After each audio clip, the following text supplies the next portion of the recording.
All right.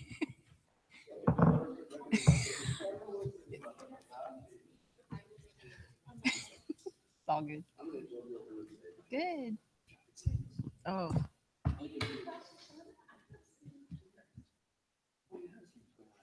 Oh, I saw that. I saw that.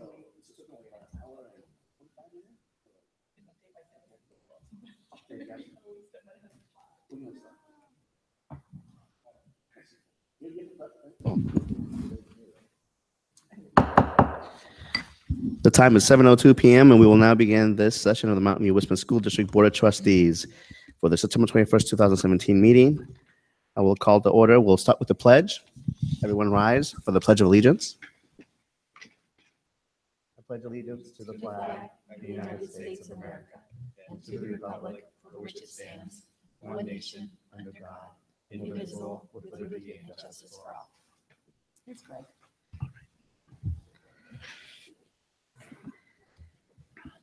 Thank you, trustees. And now we'll move on to the roll call. Ellen Wheeler, Tamara Wilson. Laura Blakely. Say your name. Jose Gutierrez Jr. Greg Coladonato, thank you. Let the record reflect that all members of the board of trustees are present and accounted for. Thank you, Greg. Thank you, sir. So, approval of the agenda. So moved. We have one thing that we need to remove. We need to remove review and action item. Sorry, hold on one second. Action item D. We're going to have to bring that back because of public comments. Diaz and David. David, yes.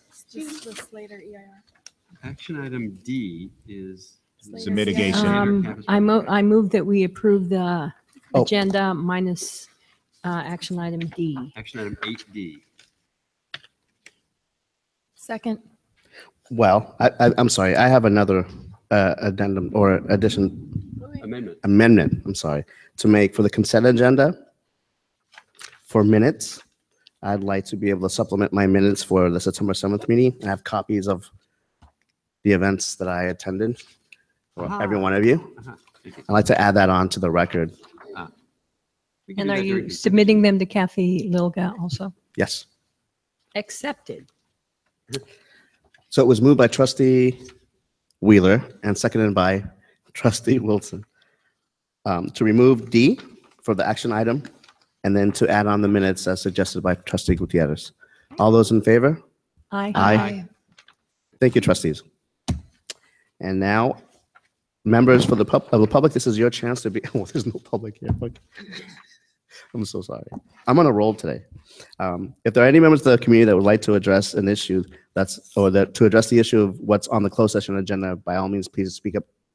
Come on up to the podium. Being that there are none, we will now move to closed session at 7:05 p.m.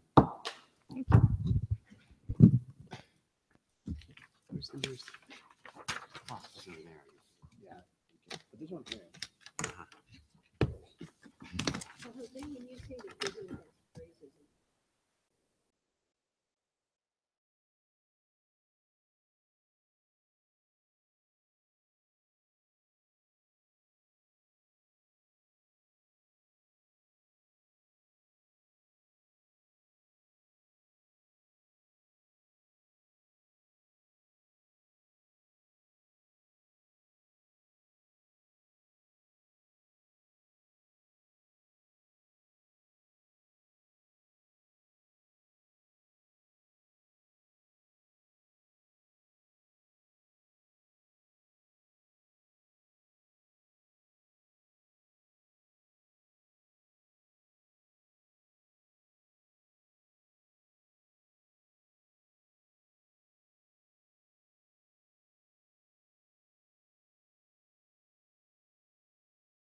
this back to Jose, please. Extras or?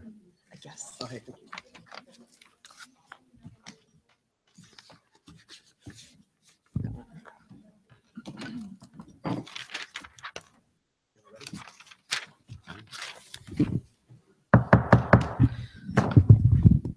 The time is 7:53 p.m. We will now reconvene our meeting of the Mountain View Wisdom School District Board of Trustees.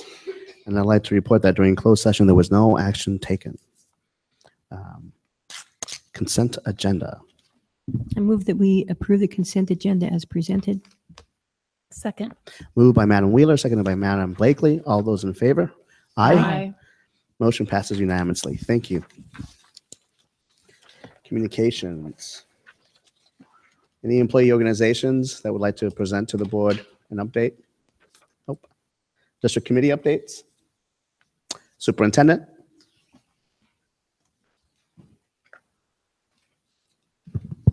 Just want to announce that the DAC as well as the PTA presidents met. We have selected the final members for the Enrollments Priorities Task Force. We will be sending the information out tomorrow, and then any individual that wasn't selected will be placed on a focus group. Placed on what? A focus group. Okay. Thank you, Dr. Rudolph. Community comments. This time is reserved for community members to address the board on items that are not on the agenda. Are there any community comments? Nope. Being that there are none, we'll move on to review and action. First item is initial proposals and public hearing for Mountain View Wisdom School District and the California School Employees Association, Chapter 812, CSEA for the 2017-2018 school year. Who has the honors for this one?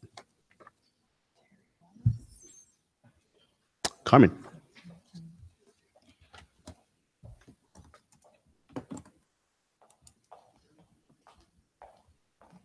Good evening, Board.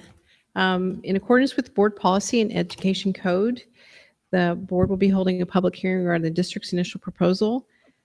We recommend that the Board approve the district's 217-218 initial proposal for reopening of the collective bargaining agreement with the California School Association, Chapter 812 as presented.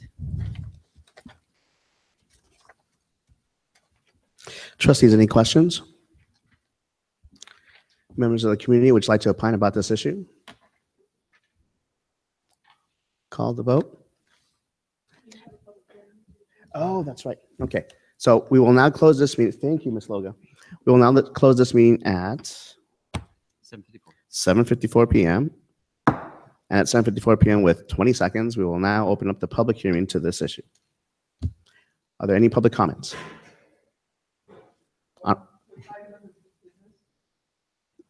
Initial proposals and public hearing for Mountain View Wisdom School District and the California School Employees Association, Chapter 812.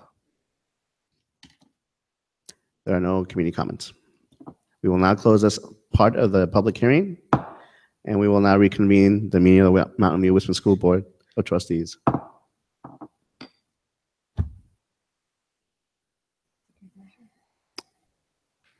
No questions, no discussion. Do I hear a motion?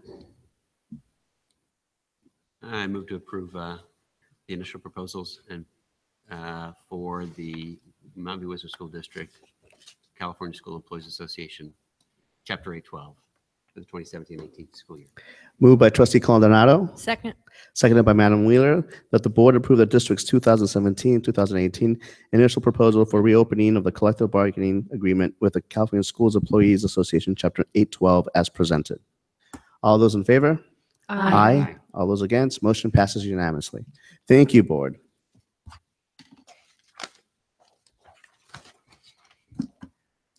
Next action item. Resolution number 1660.9/17, deferred action for childhood arrivals, DACA.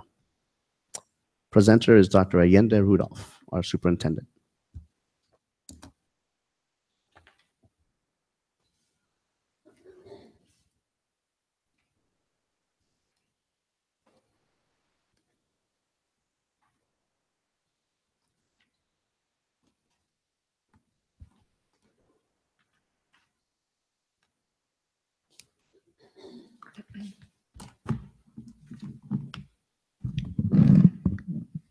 All right, good evening. At the request of the president, we were asked to bring, or to at least itemize or put on the agenda item for a discussion about the board support for the deferred action for childhood arrivals.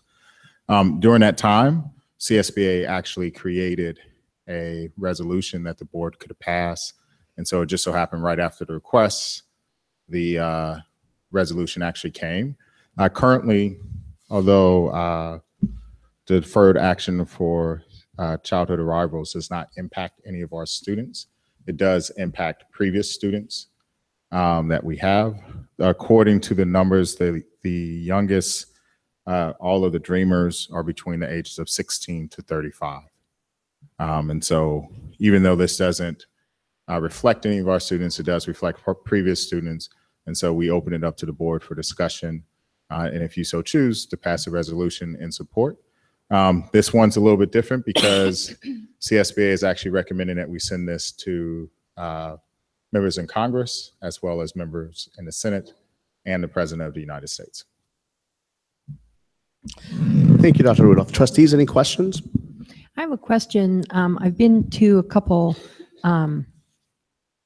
forums about this, and you talked about students, but in other forums I've been to, they've talked about this can impact employees because of the ages that you're talking about. So, Yes, ma'am. you know, it's not as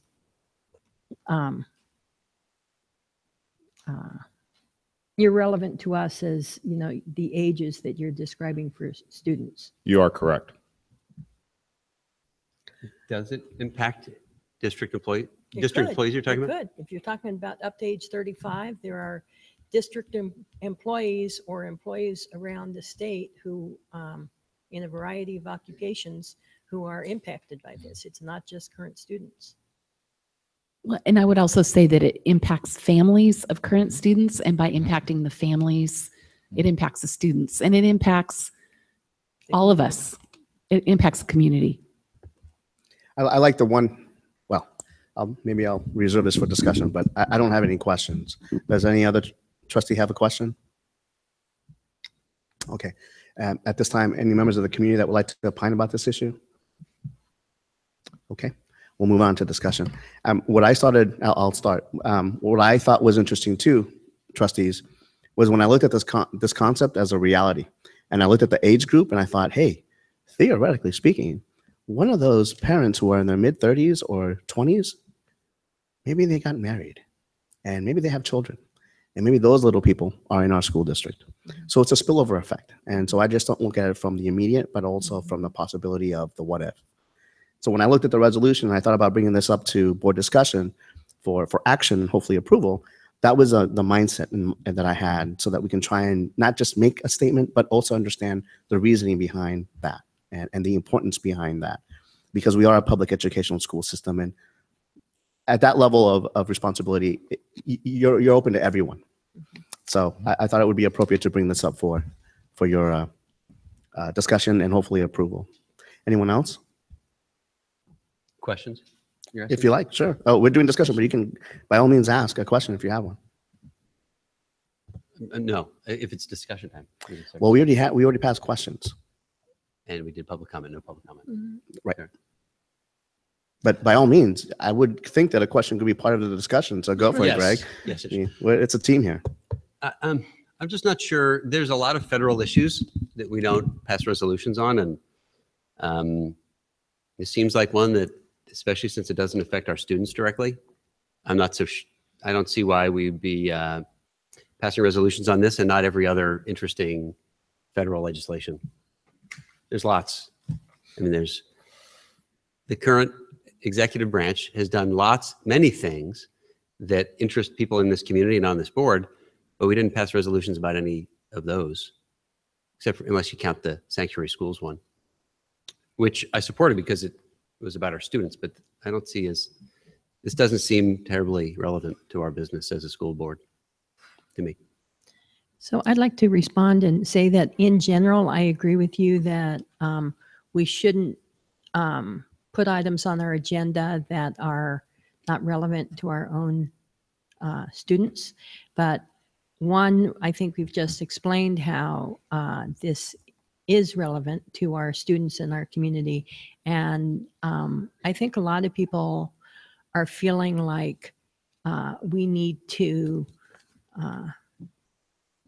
make a public statement, take a stand about this kind of thing. So, but I agree with you, in the future for other things, I wouldn't say, we need to take a public stance on, Every any federal- legislation or every- any statement Yeah. that people make. But I'm going to vote in favor of this motion. And I agree with what you're saying, Trustee Coladano, as well. But I also agree with President Gutierrez in that if none of us, I don't think, can imagine living in a home where the parents could at any moment be told to leave the country. And if you're a child in that situation, going to school, not knowing if when you get home, your parents are going to be there. And if this could send a message to any single one of those children where that might be happening in our district, I think it's a powerful enough message. And I think it's meaningful enough to pass. I concur. It could be the grandparents, it could be the parents, it could be the big sister or brother.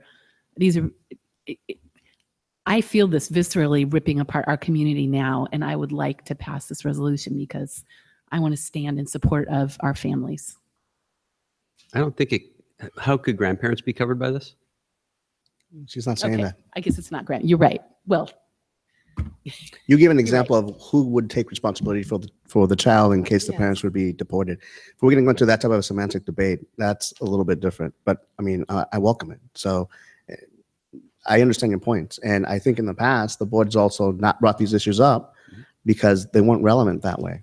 In this case, this is a new administration with a different perspective on things, and it affects public education one way or another. It also affects family makeups. And then the essence of what a community means within the Mount Wisdom School District, but also within the state of California and the United States for that matter. So when you have those types of perspectives be brought up at the board and you realize that there's a connection with students one way or another, directly or indirectly, I think it's our responsibility to at least bring this up for discussion, see what the direction of the board is at the end of it, and we're the more better for it. Any other comments? I move that I we find it approve interesting that there's not a single public commenter in favor of this resolution. or in opposition. Right, or in opposition, but if it were that important to the community, I feel like maybe I would have heard from the community that this was an important thing. I didn't. I did. But I've granted, been- they speak Spanish and they don't really email. They just talk to me in person. I've attended demonstrations. I've received Oh. training to help people. Sure, yeah. There's a need. I've been at events in the public, but in terms of this item coming before the board tonight as review and action, I guess I'm influenced by the fact that nobody came to the podium and said, this is important to my neighbor or my somebody. Or I understand that, and I completely see what you're saying. Mhm. The flip side to that is that's why I'm here. Okay. Because they spoke to me. A lot of these folks that live in my neighborhood Uh-huh. that I know, whose daughters I just coached a little while ago in soccer, Okay. they speak to me, and they speak to Shannon, my wife, and they speak to the teachers at Mistral, and I get word of this, and so that's why I brought it up as an issue. And they feel, a lot of the folks that know me, at least in general, that as long as I'm here, I can speak on their behalf. Okay. I can present these types of issues to the board. The board will be respectful enough to listen to those issues, understand why it's being presented, and in the end, hopefully vote in favor of something positive that would be in standing with them and their struggle and their perspective. Here, also sharing the same social space that you and I have as natural citizens, but for them, because we're brought in a manner different from being born here, are now caught in a very difficult situation. So hopefully that answers some of your questions. If not, I'm glad you're asking them publicly, and feel free to discuss more if you all like. I'd like to make a motion. So I move that we approve resolution number 1660.9/17 DACA. Second. Moved by Madam Wheeler, seconded by Madam Blakely and Madam Wilson, that the board approve and adopt resolution number 1660.9/17, deferred action for childhood arrivals. All those in favor? Aye. All those against? Motion passes unanimously. Thank you, trustees. Thank you very much.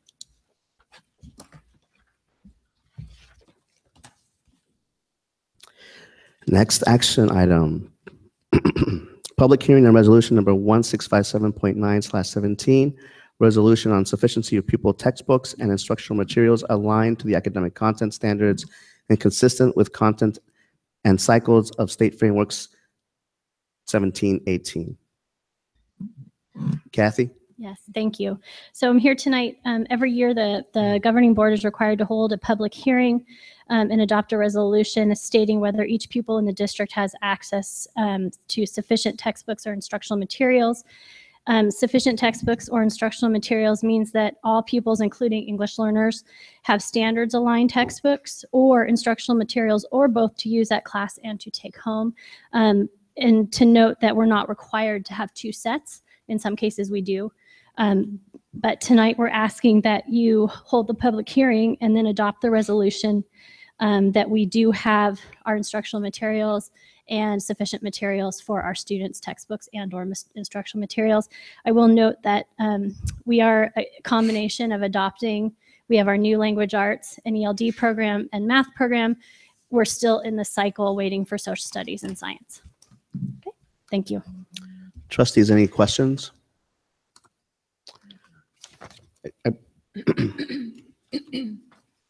Any members of the community that would like to opine to this?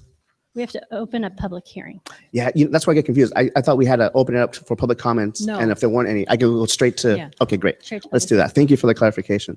So at 8:09 p.m., we will close our meeting of the Mountain View Western School District Board of Trustees and open up the public hearing session to this item. I understand that Honorable Trustee, former Trustee Steve Nelson has some comments about the said subject matter. He's been kind enough to also provide us copies about his public statement. The floor is yours, sir.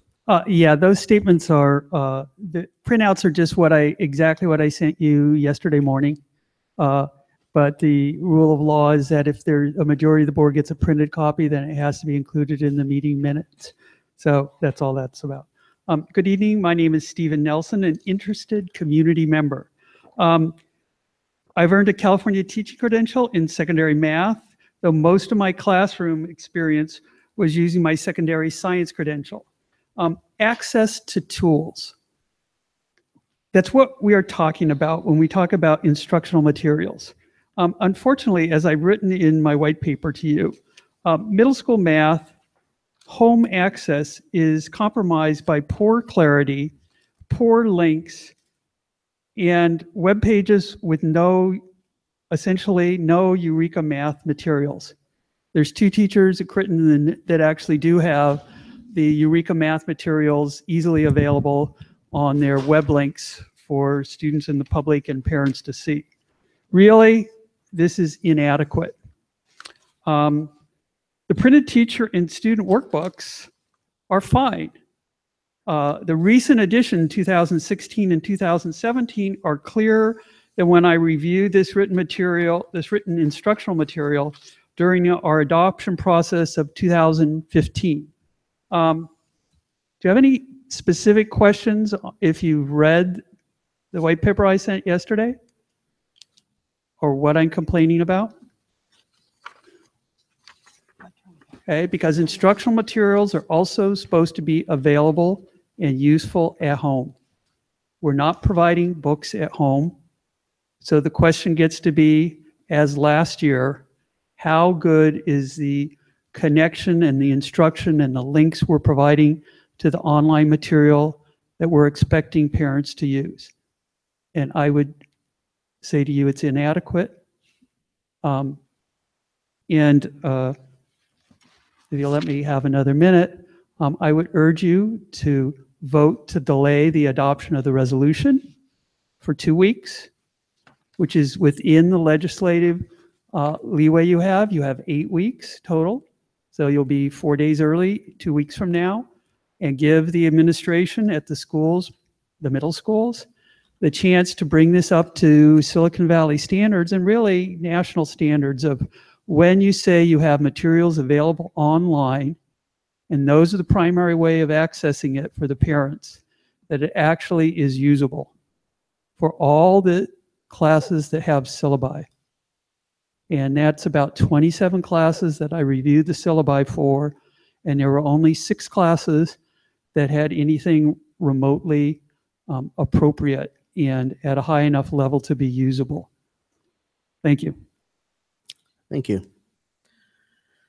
So if we have a question, Madam Wheeler, I'm going to ask you for direction here, and Greg as well, because of your experience.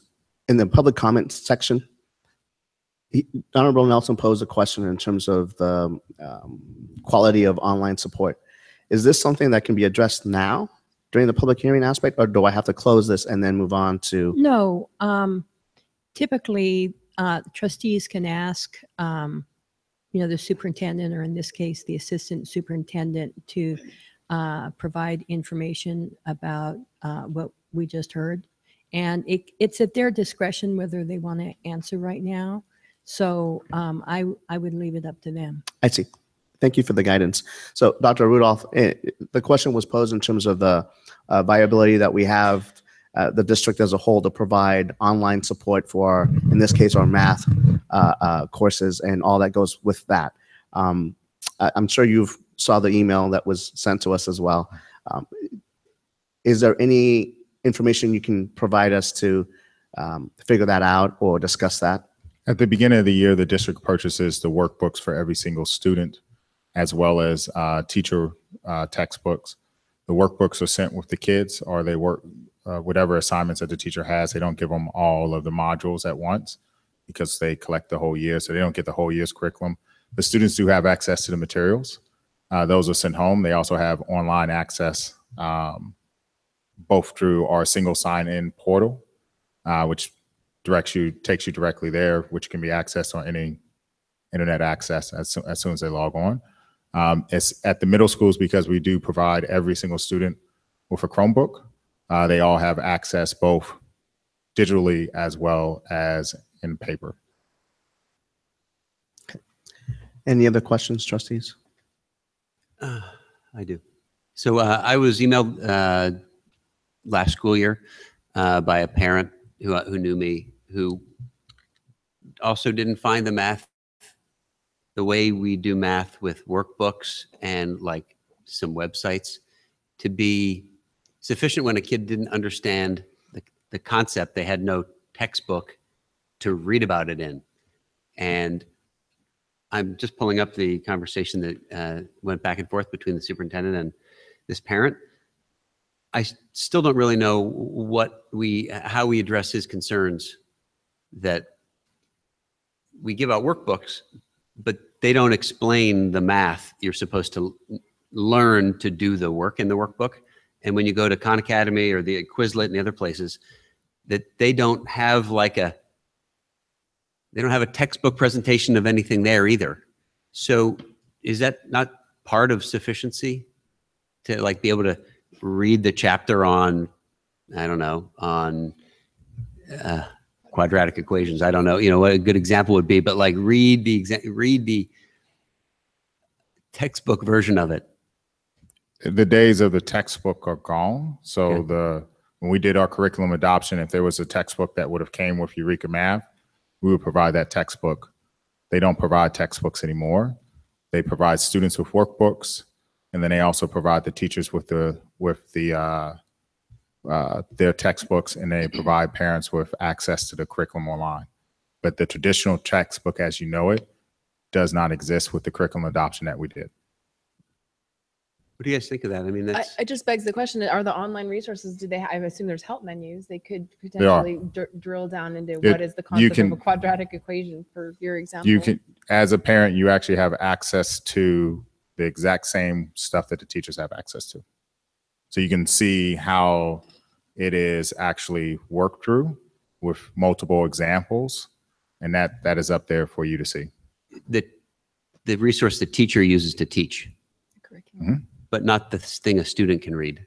Like for the student to learn it themselves, they'd either have to read the teacher's edition of the teaching notes, or like watch Sal Khan teach it on a video. Or, I mean, there's kind of like my 9th grader has an Algebra 2 textbook, and he reads that and figures things out in there. I kind of wonder if if it's gone a little too far, if there's no place to go read the material for a person in that class. Like the parent can read the teacher's edition, and they teach their child, but there's no way for the kid to learn it. I feel like we missed, as an educational industry, I feel like we skipped a step, and maybe we shouldn't get rid of a way for a child to read and learn something themselves. I guess my question is, are we getting a lot of similar emails to what you're talking about, or was this one specific parent? Is this a common theme, or is this a singular outreach? I honestly don't know. I know from my experience, and I have two in the district, one in 4th grade and the other in 7th grade. They're able to look at whatever program they're using and pose a question and find an answer. I think the added component to that is when you have the parent access the same materials that the teacher has access to, makes a difference that way. But I haven't had any issues, at least at home, where any one of my two students, any one of my two children, haven't been able to get some sort of help from what they're looking at. And I haven't received emails saying the contrary, that there is an issue. So that's all I can speak to, at least. I was just curious. Yeah, outside of the email that Trustee Coronado is referencing, neither one of us, Ms. Bauer or I, have received any complaints about the textbooks. Thank you. Okay, thank you. And at this point in time of 8:19 p.m., we will close the public hearing, and we will now open up our Mountain View Whisper School Board of Trustees meeting. I do want to point out one thing just real quick. Part of the reason why they moved away from textbooks to consumables is the ability to update it on a yearly basis, as opposed to having it as one style that is pretty much set in stone for the next 5 to 8 years. And so that's also why there's been this big consumable movement. Thank you, Dr. Rudolph.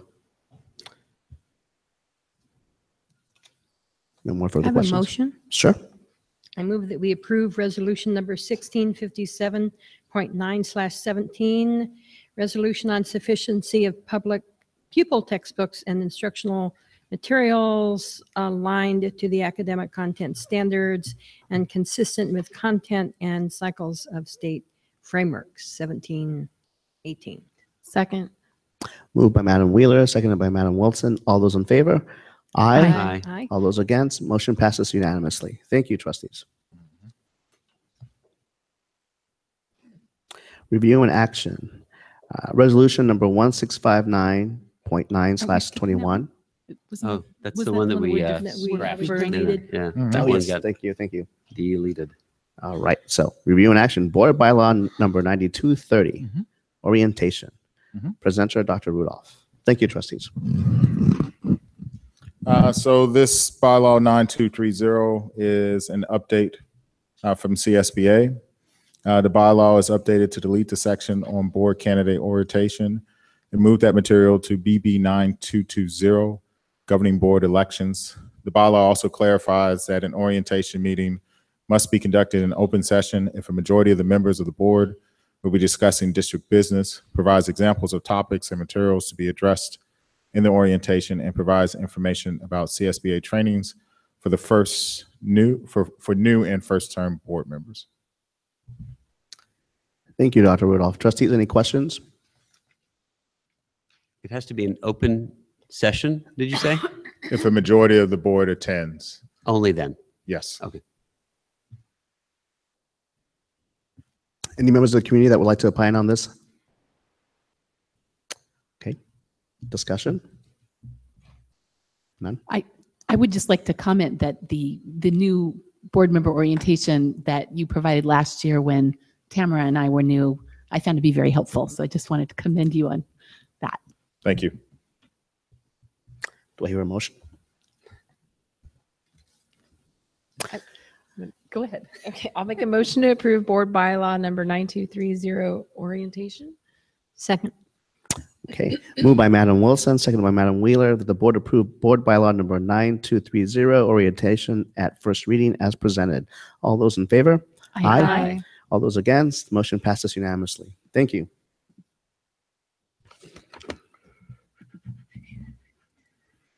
Review and action, board policy number 1114, district-sponsored social media. Dr. Rudolph. So this is a new bylaw that sort of governs the way that the district does social media. I mean, it's a pretty self-explanatory one, but that's it. Any questions? Madam Blakely. I have a question about what social media platforms some of this would apply to. I know there's a district Facebook page, Twitter account. Mhm. Does it apply to Constella and some of those, or is that a PTA? Constella is a PTA platform, so it does not apply there. And the district, while we recognize that PTAs use it, the district does not endorse the use of Constella because it is a PTA function and it's not used consistently throughout the district. Are there any other platforms other than Facebook and Twitter that we're using today that'll change? I'm sure. No, but the only two that we use are the two that you've mentioned, Thank you. and Not and, Instagram? and technically YouTube. Not Instagram. We do not use Instagram. Any other questions? Okay. Any members of the community that would like to talk about this issue? No discussion. So how about a motion? I make a motion to approve board policy number 1114, district-sponsored social media. Second. Moved by Madam Wilson, seconded by Madam Wheeler, that the board approve policy number 1114, district-sponsored social media at first reading as presented. All those in favor? Aye. Motion passes unanimously. Thank you, trustees. Review and action, board policy number 7214, general obligation bonds. Dr. Clark. I will continue my run up here. So this board policy is updated to reflect the new law, as State Bill 1029 of 2016, which requires the board to adopt a debt management policy prior to issuing any debt, including a general obligation bond, and certify to the California Debt and Investment Advisory Commission that any proposed issuance of debt is consistent with the district's policy. Policy also reflects new law, AB 2116 of 2016, which requires the board to obtain reasonable and informed projections of assessed evaluations that take into consideration projections of assessed property valuations made by the county assessor, and new law AB 2738, which prohibits districts from withdrawing proceeds from bond sales at any time for the purposes of making investments outside of the county treasury. Policy also adds caution that some uses of bond proceeds that are specified in Education Code for bond elections with a 66.67% threshold may be inconsistent with the California Constitution and encourages consultation with legal counsel. Trustees, any questions? Any members of the community that would like to talk to this issue? Discussion? Motion. I move that we approve board policy number 7214, general obligation bonds. Second. Moved by Madam Blakely, seconded by Madam Wheeler. Board policy number 7214, general obligation bonds be approved as presented. All those in favor? Aye. Motion passes unanimously. Thank you. All right. The next one that we have up is the Food Service Operations and Cafeteria Fund. The policy and regulation updated to reflect the new federal guidance from the U.S. Department of Agriculture Memorandum SP 46-2016 and SP 23-2017, which mandates any district participating in the National School Lunch and/or Breakfast Program to adopt a written policy on meal charges, including the collection of delinquent meal charge debt, no later than July 1st, 2017, and to annually communicate that policy to parents and guardians. Policy and regulation also reflect the new state guidance, California Department of Education Materials Bulletin SNP-03-2017, which requires a district policy to ensure that students with unrecovered or delinquent meal charge debt are not overtly identified, and requires that debt collection efforts are consistent with specified cost principles, and establishes conditions for reclassifying unpaid debt as bad debt. Policy also revised to reflect the Buy American provision of federal regulations, which requires districts to the maximum extent practical to purchase domestically grown and processed foods. Any questions? Members of the public, would you like to comment on this? Board discussion? Motion. I move that we approve board policy number 3551, food service operations / cafeteria fund. Second. Moved by Madam Wheeler, seconded by Madam Blakely, that the board approve policy number 3551, food service operations cafeteria fund at first reading as presented. All those in favor? Aye. Motion passes unanimously. Thank you, trustees. Board policy number 3260, fees and charges. Dr. Rudolph. Fees and charges, this policy reorganized and updated to reflect the California Department of Education Management Advisory regarding the prohibition against requiring parent or guardian volunteer hours or payment as a condition of a student's enrollment or participation in educational activities. Regulation updated to reflect the new law, AB 2615, 2016, which permits districts to charge a fee for participation in after-school education and safety ASES programs, 21st Century Community Learning Centers programs, and 21st Century High School after-school safety and enrichment for teens programs, as long as the fee is waived or reduced for low-income families effective July 1st, 2017. The fee is not charged for the homeless or for foster youth. Regulation also clarifies the permissibility of charging a fee for in-state field trips in accordance with CDE's interpretation of law, provided that no student is prevented from participating based on a lack of funds. Trustees, any questions? Members of- oh, go ahead. So there's 20 fees that used to be in this bylaw, and all of them are crossed out, yes? None of them may be charged anymore? Or No. none of them? The law changed 6 years Yeah. ago, 5 years ago. Is that the Southern California? They were charging for after-school sports or something like that, and the law changed where it's part of the core program. Therefore, you can no longer charge students to participate in the core program of schools. And so like the actual cost of duplication of things, for copies of public records, that's also crossed out. I mean, I thought you had to pay for copies of public records.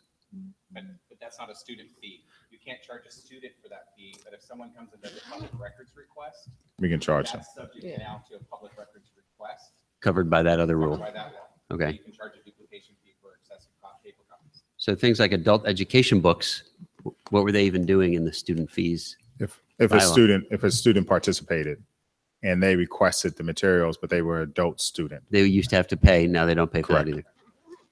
either. Okay. Isn't this in response to legislation that's catching up to that Right. court case? Yes. The Yeah. policy was 2014. Right. Right. All right. Any other questions? Members of the public, would you like to comment on this issue? Board, any discussion? If not, how about a motion? I move that we approve board policy number 3260, fees and charges. Second. Thank you, Greg, look at you.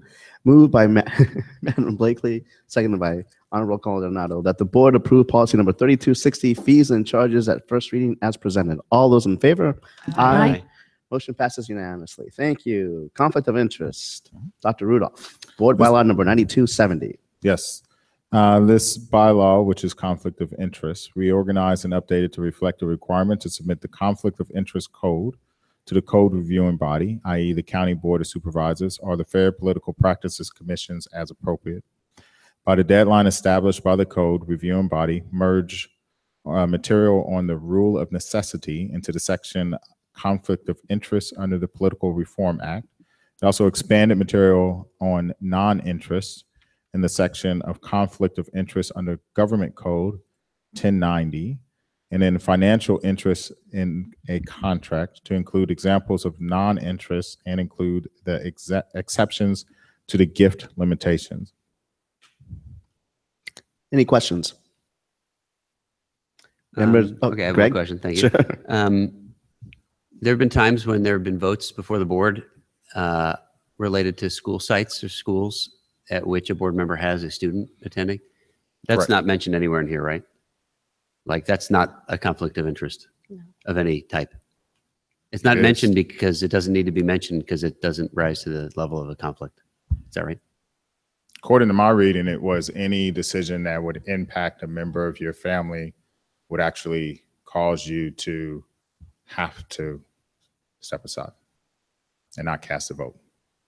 So what do you guys Well, think of that? there was something in here that said as long as it was not general. disproportionately. Like, Correct. like if you were married to, if a board member were married to an employee of the district, but the employee of the district was covered by a contract that impacted all the Correct. other employees in that category, then the board member could still vote on that contract, even though his or her spouse Yeah. would be impacted. Yeah. But they weren't impacted uniquely. Right. So And like it- if your spouse served on the board, they couldn't vote on your contract because it's unique Because to it would you. benefit their household. But in the event that we think that there is a conflict of interest, we will consult with legal. So So does this amendment change in any way whether a board member can vote on matters that pertain to schools that their children are students at? according to my reading, to some degree, yes. Okay, let's be clear. So let's say with the budget, let's say hypothetical. Let's discuss the issue of construction improvements at Mistral School where I have a child. I would not be able to discuss then on that or vote on that because I have a conflict of interest since my child attends Mistral. If you only doing Mistral, yes. If you're doing the whole general program, then you're perfectly fine. So what's the distinction on that front? It's what benefits you and your family. But wouldn't that also benefit all families? And so if you're right, and so if you're looking at the issue of the budget proposal for said construction project, that's going to benefit the community as a whole, not just your child. Therefore, as a member of the community, which you're elected to represent as a member of the board, when the vote comes up to you or the discussion is presented to you, this is saying then that we are not allowed to participate? If it's a conflict of interest. So this is the first I've ever heard that interpretation. How about we, Because Table this and you talk some have more. Oh, yeah. this opinion about this, I suggest that we pull this item and you ask for a legal opinion from our attorney. Please. If you could, please provide me which questions that you're interested in. Sure. I'll send you my hypothetical, and if you don't mind, if other trustees, when I send that email to our leader, Superintendent Rudolph, if you all have your own individual hypothetical, by all means, chime in and email that in individually to him. In other words, don't add on to my email chain. Right. So is there a motion to remove this, to table this? Yeah, I move that we. Before we do that, can Yeah. I ask one question? Was it, I can't tell if this policy is tracking, certain provisions of it track provisions of the education code, but the very beginning of it doesn't seem to. Are the provision that I think you're trying to interpret, it doesn't have an ed code site? Is this just a CSBA thing, or am I reading this wrong? The links are attached to CSBA and Okay. Gamut. Well, we can look into that. Okay, we can look into that. Yeah. So when we pose the Thank you. questions, then we'll get more clarity then. And then if we need to, at that time, if we feel we should either approve or not approve this or amend it some other way, and then we're at that time, we can do that as well. Mhm. So it was moved by Madam Wheeler. About to be. Sorry, Well, you're yeah, about- I interrupted your What's the- motion. no, of what's the course not, official Laura. language It's to okay. table something according to Robert's Rules of Order? Yeah. There's actually an official term, but it's fine. Table, You- to You're, table. you're asking like, to table. There's an official motion that you're supposed to make, but So What's the We can language do of the that. official motion? I would have to look on my. Okay. Did Madam Wheeler want to move to table this particular item Sure. until a subsequent meeting? So that was moved, and I think. Second. Okay, thank you. Moved by Madam Wheeler, seconded by Trustee Caldonado. To table this issue. Excuse me. All those in favor? Aye. Aye. Thank you, trustees. And if we all like to become more familiar with Robert's Rules of Orders, I actually have 5 extra copies of that little book. Can I say to you, our board has never utilized, they've never adopted formal Robert's Rules of Order. Or any That's formal rules of correct. order. Yeah. Yes, because we're an informal board now, but we're formal. I hear you. Dr. Rudolph, bear with me. I'm sorry. It's all good. I've had, obviously, members of the community, I've had too much coffee. Would you like this to be, so the idea would be we would bring this back after the, Yes. at the next board meeting? After you've gotten It- legal opinion. Should be a quick turnaround, so Yeah. right now, we'll put it on the next board meeting. If you can send your questions within this week, we'll make sure we get the answers. Yes. Okay, Thank you, great. sir. Thank you very much. Okay, moving on to board bylaw 90, number 9220, 9120. 9120. Oh, sorry. 92. I was one ahead. 9220. Sorry, I got one Come ahead on, somehow. Greg. Board bylaw number 9220, governing board elections. Dr. Rudolph. Okay. So this bylaw is updated to reflect the new law, Senate Bill 415 from 2015, which effective January 1st, 2018, requires a district to move the date of its board election to be concurrent with a statewide election. Whenever holding an election on a non-concurrent date has resulted in a significant decrease in voter turnout as defined. The bylaw encourages districts to review recent voter turnout and, if necessary, adopt a plan before January 1st, 2018 deadline in order to delay consolidation until November 8th, 2022. Bylaw also reflects new laws which require public hearings before and after drawing maps of proposed trustee areas, AB 350-216, authorize districts to permit board candidates to submit candidate statements for electronic distribution, AB 2010-2016, allows districts to establish a dedicated fund to make public funds available to persons seeking elective office under specified conditions, SB 1107-2016, and require prospective plaintiffs who allege that the election method violates the California Voting Rights Act to notify the district before filing a complaint, AB 350-2016. Any questions? Members of the community, any comments? Board, any discussion? Well, I have a comment, which is most, like 98% of the districts in the county moved to have their elections be in even years so that they do correspond with governor or presidential elections. Any other comments? Have we had an election that didn't follow this rule anytime in the past? Before, I Decades. think about 9 years ago, there was a kind of a general movement around the county to shift elections around so that they corresponded with even year elections. So I don't know if before the year 2000, this district voted in odd years. But since 2002, everyone's been even. Yeah. Right. Okay. Motion?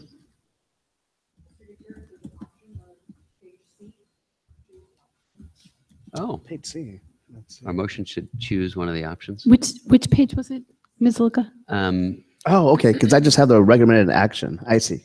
Page All right, so let's go back. Page 212 on the PDF. 212 on the PDF? I think so. Option 1, option 2. Is that what you're referring to, Ms. Luca?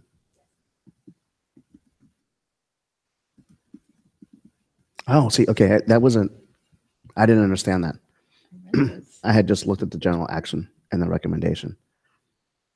But now I see that we're supposed to at least select either one or two. Oh, option 1, 2. I don't understand the effect of them. So the district is already defraying costs with the $200 deal, right? Does one of these options undo the $200 deal or interact with it in some way? It looks like 2 then. Yes. Because, I mean, it's not written in optional language right above where it says each candidate who files such a statement shall be required to pay $200 at the time of the cost of at the cost of the time of filing. The filing costs a lot more than 200, so the difference is defraying. So Yes. how can that be in the policy at the same time as option 1, 2, Yeah. Yeah. which says no, They will help defray. assuming no part of the cost? Right. Well, and I believe the high school district, maybe that the candidates have to pay for it or something. So I think we would want option 1 to Yeah. continue the Agreed. protocol that has been The followed. status quo. Yeah, Mhm. the status quo. Thank you. I think it makes it more accessible to a variety of different potential candidates. So it sounds like we're in agreement or leaning towards option one. Seems fine. One. Once again, thank you, Ms. Loga. So at this point, do I hear a motion in terms of option one?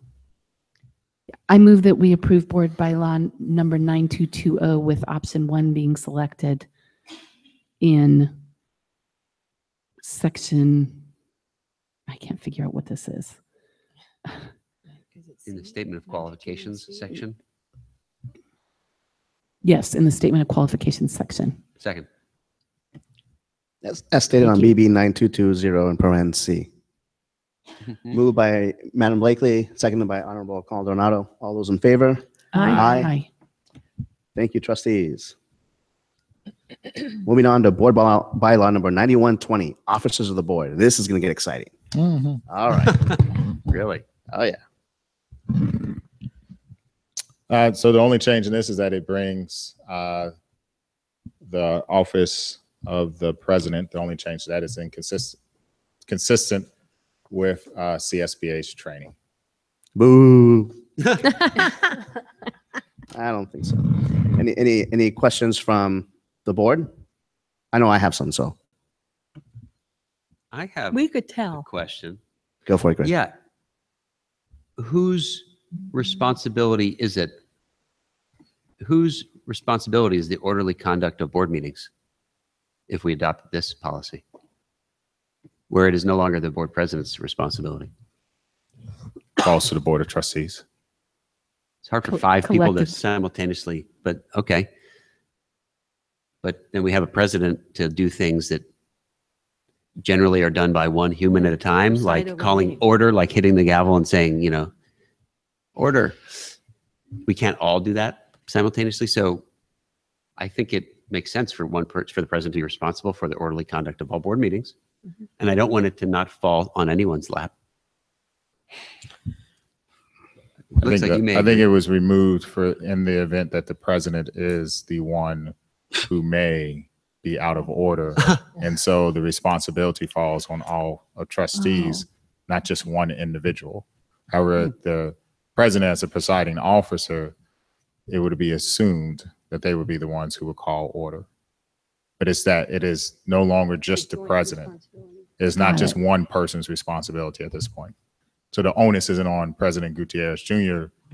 to keep everyone in line. It falls to everyone. However, he does have the gavel. And I know how to use it. I also, like it says in here, it used to say explicitly that the board president worked with the superintendent to prepare the agenda. And now it's not in there. So who And does that? I'm not 100% sure that the next line where it says, ensure the board members have necessary materials and information, I don't think that doesn't seem to reach far enough to work out the agenda with the superintendent. So I don't think that should be struck either.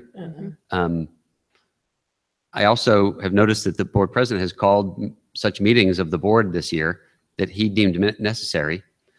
And that seemed fine to me too. And that's also struck. That's number 5 that's struck here. So I don't see any of the things that are struck as being things the president shouldn't do, personally. Well, no, and following up on that, Madam Wheeler can attest to this. She's been board president more than we have, right? Any member here. I don't really, this is where I sort of question CSBA. And I'm not too sure that I'm actually, I'm going to vote no for this. I'm not going to vote in favor of this because I think the way our board is set up now, all these items that we have here are items that the president and the role of this position allows for that person to take ownership of. And it's an honor and privilege to do that. And eventually all of us, I'm hoping on this board will have that experience. So I don't see this one being that beneficial to us, honestly. And in my humble opinion, I would not vote for this. If we wanted to amend the language and add on certain things or in general, I would be open to that as well. I would also want to modify the mandate that the president participate in the CSBA Board President's Workshop. It says, and other professional development opportunities. I would maybe want that to say or equivalent or Or something like that. suggest. Right. It I mean, I shouldn't think it's say appropriate. shall. It shouldn't say shall. I think it's appropriate to attend professional training. I just don't think it's appropriate to mandate that particular forum. Right. Which begs the question of the intent behind the CSBA. Yeah. I mean, I know they want people don't think registered for any the of this- conference, but Yeah, it doesn't seem like any of this really adds to what we're trying to Currently accomplish doing. here or improves upon the system that we already have in place. So this kind of seems superfluous to any value added. It to what we're already subtracts. doing. It doesn't add, I think it Agreed. subtracts. So So I have a question. It sounds like, there's two threads that are going on here. One is that we could just decline to adopt this new language of this bylaw. And the other is we could have a subcommittee to, do a personal modification for our district. I don't know what people are interested in. At one point, and I'm not sure if it's still effective, Greg and I were appointed as a subcommittee to look at, that's policies, not bylaws. I apologize. okay. So let me bring this back. I like the idea. So let me ask for public comments, and then we'll go into a quick discussion on this because I know we were in questions, so we cheated a little bit. Just real quick, I want you to be cognizant of the time. It is now 8:47. For sure. Okay. Thank you. You're running, at this point, we will run over. Okay. So Thank you, Dr. Rudolph. I'm sorry. Any members of the community that would like to speak to this issue? If not, we'll continue with our quick discussion on this. I like your idea of about either the subcommittee or just, when it comes up for a motion, we all say no. We would vote no. So it would be quicker to, there's an old phrase, if it ain't broke, don't fix it. I would rather just decline to adopt this new language. second. Let's take that as a motion. Okay. Okay. Moved by Madam Wheeler, seconded by Honorable Coronado, that we decline the suggested present board bylaw number 9120 as presented. And that's that we're declining. Yep. All those in favor? Aye. Thank you. Review and action letter to Mountain View City Council regarding North Bay Shore growth. Dr. Rudolph. just real quick, I want to take us back through what we've done so far. So just real quick, as you know, there are 3 developments in the North Bay Shore project that are currently up for discussion. The city council will have a study session this Tuesday on the 26th. Of those 3 neighborhoods, they will net 2,358 students. This is the breakdown. So we've seen this presentation several times. So I'm not going to spend a lot of time going through this. But you see the breakdown for each community. And the biggest thing is that the affordable housing is a great equalizer here. To date, we know that if you include the East Westman project and not including NASA and updated projections, we're looking to have 4,000 students in our district that will be added by the time all of these projects mature. And so recently we have commented on the city's North Bay Shore precise plan. It will not be finalized until later on, actually in a little bit over a month. We've looked into various funding options and we continue conversations with the cities, whether it's through letters, meetings with city council members. I actually have one with a city council member today. We've met with the city manager. I meet with him on Friday. We've met with both developers and we've also spoke at city council meetings, and we will be there. What we bring back to you, recently the Board of Trustees have talked about this. We talked about it on August 17th. We had a special board session on the 29th. And then today we are reviewing a letter to city council, which we actually have amended and we'll send to you to reflect the only change from this one is that the request is that the EIR as well as a precise plan has language in it requiring that land is set aside or that they mitigate for the impact of growth. I can tell you the city council just released their study session, and in there they do have revision. They have added 2 additional strategies. One is to look at residential tax revenue to come to the city, and the second one is for what they are saying. They are arguing that the appropriate place for them to put the language in is in the precise plan and not in the EIR. We are meeting with legal tomorrow to discuss this issue. And so what I would suggest is that the board goes forward with its original request and sending in the letter with the amendment that is both in the EIR and in the precise plan, and that we will, I will have more information tomorrow. I will give each one of you a call tomorrow afternoon, and I will tell you what we discussed with the lawyer for any additional updates that we have. And if there is something that we need to discuss publicly, I will make sure that that gets added to the next agenda, as well as we'll put an update from next week's meeting on the 26th at the city council. Any questions? Yes, I'm a little bit confused. Assuming that we're adding the precise plan into the letter, you're going to call and let us know. Would we have to wait until the next meeting to authorize you to send a letter, or can we today say with appropriate Yes. tailoring per your but conversation tomorrow? Yes, what I will give you, sorry, I guess this is a little bit more than probably what everyone needs to know, but what I'm gonna give you tomorrow is just an update on what our legal counsel has stated. And I will call each one of you individually. In the event that you wish to discuss it, we will agendize it so that you can discuss it at the next available board meeting, unless you choose to call another special meeting to discuss it. So it would be at the first board meeting in October if you want that item agendized, and if we want legal counsel there, because we still have this buffer between when the EIR is approved in October and when the precise plan is approved.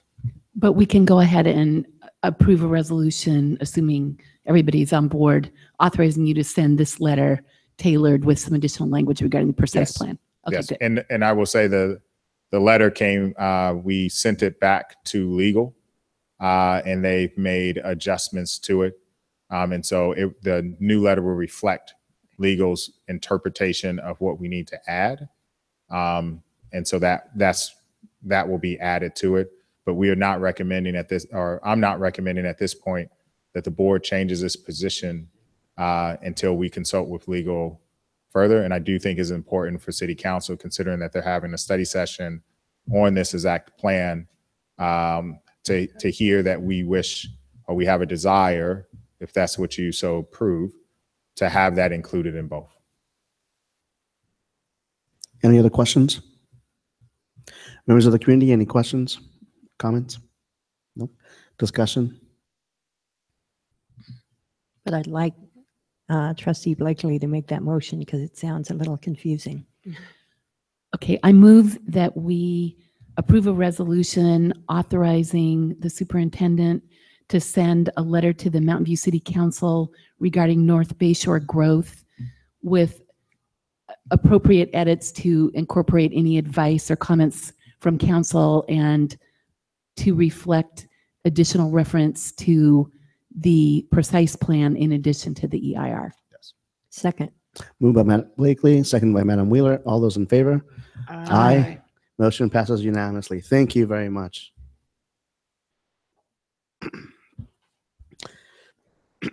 Review and action, salary increase for management and unrepresented staff. Ms. Geisels, Dr. Clark. Assisting me in this presentation.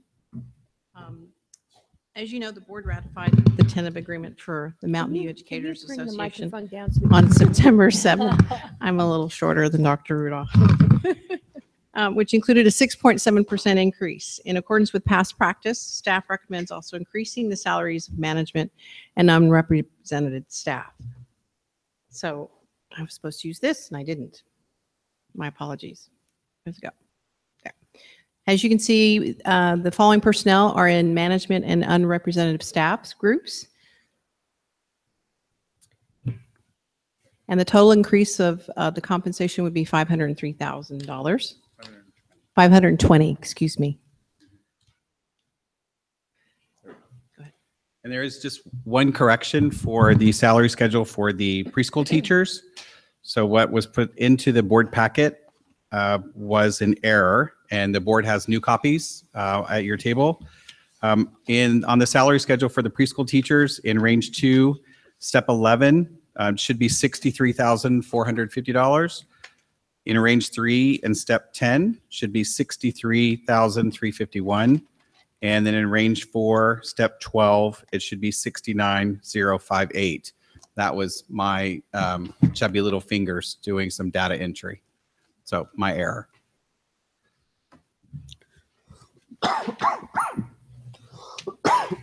Excuse me.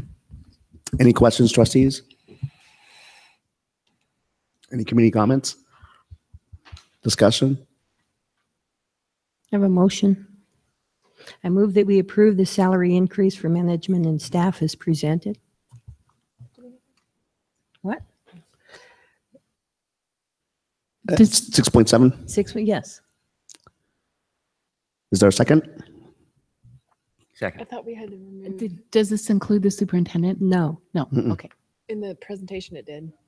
I didn't see I the did. word That's superintendent. why I in there. wanted to clarify for the public. It does say it in the presentation. Yes.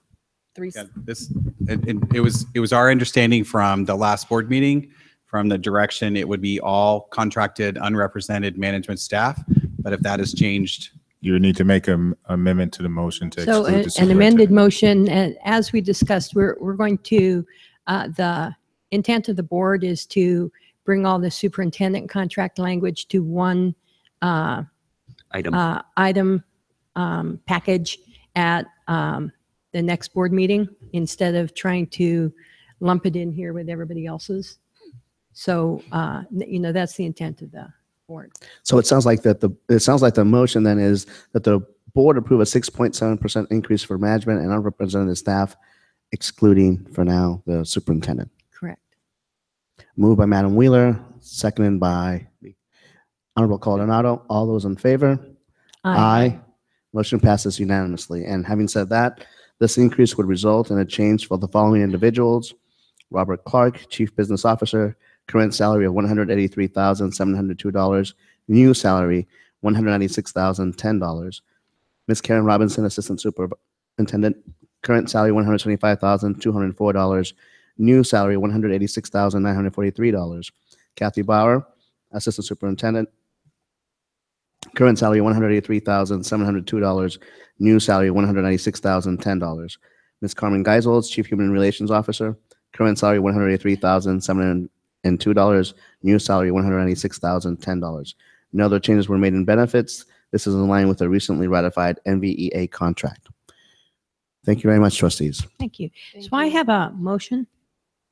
So regarding the time limit that we have and all of the review and discussion items almost add up to an hour. So I would prefer that we pull the disproportionality review and report. That's a 20-minute report for tonight's meeting and have it be at a future meeting. And that would make the rest of the items fit in before 10 o'clock. Second. Is that a motion?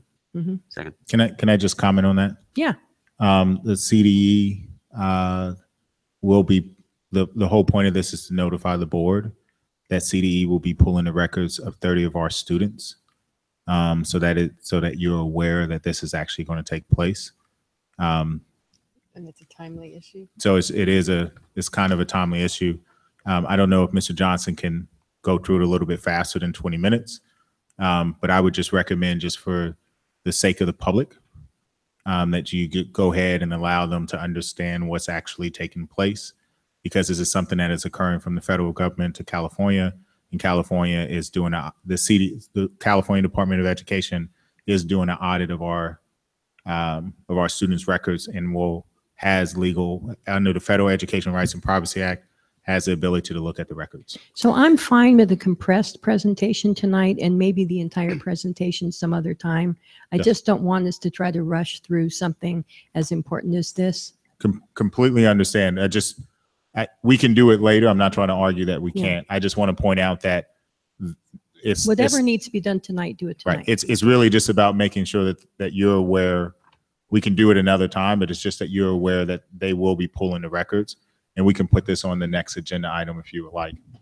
We wanted to make sure that the board was aware that this is taking place. Okay. I'm happy with a condensed version. I mean, if I'm in the minority because I think we can knock it out. I do think, too. yeah, I think if we stop discussing now, I Okay. think we can just keep going. Let's go. All right, let's do this. I don't understand what just happened. What? I think the motion failed. Well, we didn't No, have a you vote. There's 55 minutes worth of items here, and then that, so. I seconded to it. observe these. We should vote, Oh, Okay. right? It was a seconded. Oh, did you motion. second? Yeah, I Okay. did. All right. So moved by Madam Wheeler, seconded by Trustee Caldonado. All those in favor? Aye. Aye. All those against? Nay. Nay. Nays win. Thank you, trustees. Annual excuse me, I'm having problems here. We don't have time for that sip of water anymore. Ms. Wallace, the floor is yours. Annual preschool self-evaluation report. And staff will make sure that we go through these presentations as quickly as possible Thank you. Okay.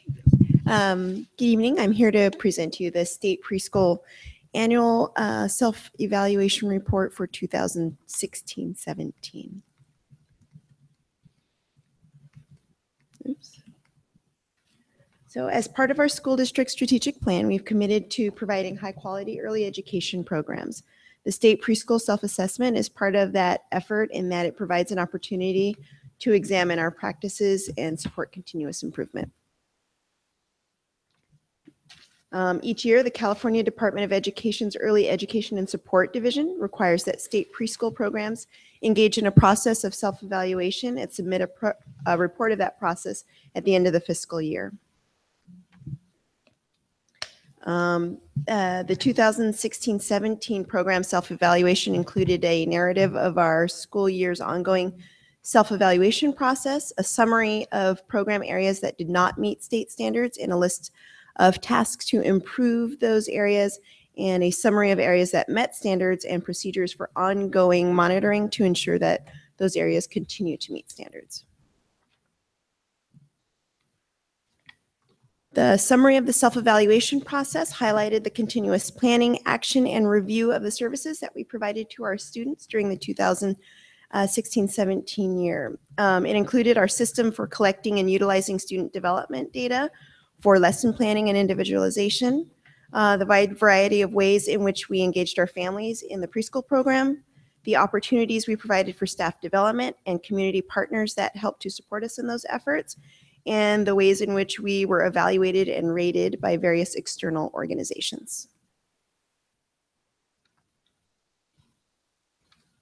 One more.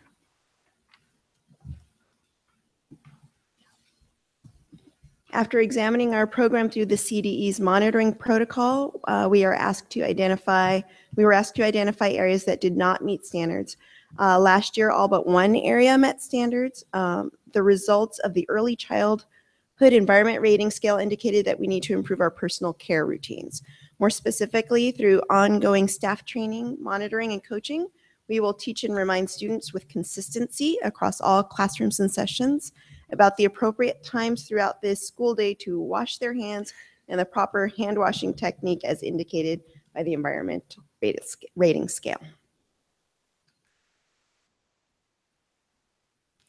And then the following three areas all met standards, but we targeted them for improvement, feeling that we could provide an even higher quality preschool experience by making changes.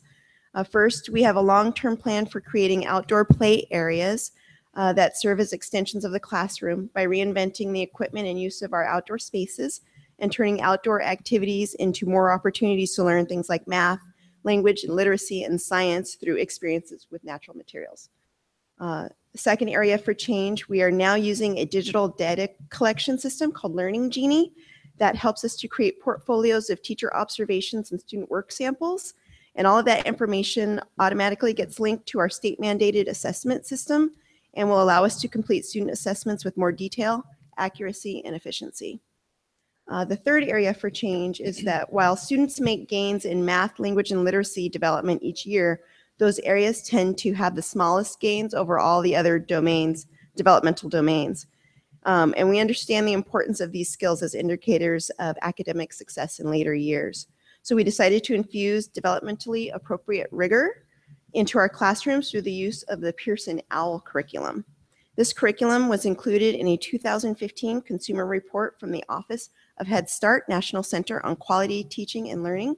It was highly rated as an evidence-based, comprehensive curriculum with proven effects on child outcomes, grounded in child development principles, well-designed with specific learning goals, and culturally and linguistically responsive. And that pretty much sums up the report. Any questions? Trustees, no questions? Okay. Members of the community, any comments? Any discussion? I would just say once again, it's very Comments. impressive how well the preschools are doing. The fact that you dismissed hand washing is, I know you'll get that down. So I'm proud to be a member of the community that has such great preschools. And thank you for your leadership. Thank you. Thank you. Any other comments or no? Miss Wallace? Each time I see you, I get so happy. Okay, not just because of this, but because it's been a long time since Gilroy, right? And look at us now, right? So I'm glad 2 Mustangs are here trying to make a difference and making that difference happen. That's awesome. So thank you for your hard work. Thank you for your effort. Thank you. Have a good evening. Thank you. Mr. Johnson, disproportionality review and report. The floor is yours, sir. Thank you very much. Good evening, members of the board. So Dr. Rudolph hit the highlights of the presentation already, but just to go through, there is connection to our strategic plan, students with disabilities and closing that achievement gap. This is a process that we can identify some areas of opportunities for growth in the department that we can address. And just very quickly, I guess I should use this. Very quickly, disproportionality is simply a comparison of one particular race or ethnicity to all other races and ethnicities in various categories to see if that ratio is disproportionate. And all states are monitored by the Office of Special Education Programs. The federal monitoring is not new. It's been in place since 2004 with the reauthorization of the Individuals with Disability Education Act. And California has been trying to figure out a fair way of measuring this disproportionality. And they've been negotiating with the state or the Fed since 2012. They rolled out a methodology in 2014, but it found every single district in the state was disproportionate. So they went back to the drawing board. And this is the most recent reiteration of trying to measure this data. And so they're using data from 2016-17. And they're looking at 4 areas: suspension, expulsion of students with disabilities, the least restrictive environment, which is basically as we want to educate students with disabilities in their home school, in their regular classroom as much as possible. And so that's defined as least restrictive environment.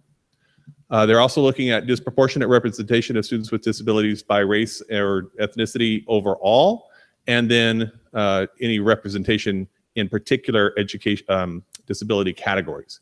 There's 13 disability categories, not reading them all, but the most prevalent ones in our district are speech and language impairment and specific learning disability.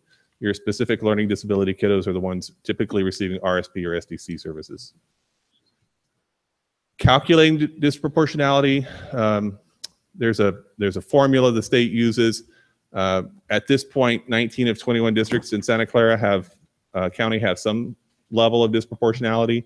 So I think the state still has some work to do in terms of their methodology. This is an example of a calculation.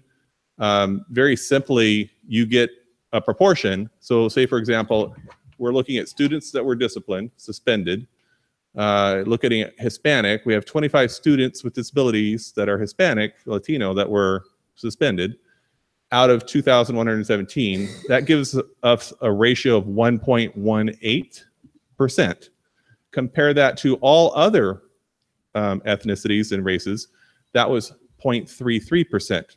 So this is why the state's saying we're disproportionate. We're suspending students with disabilities that are Hispanic more than we are other races and ethnicities.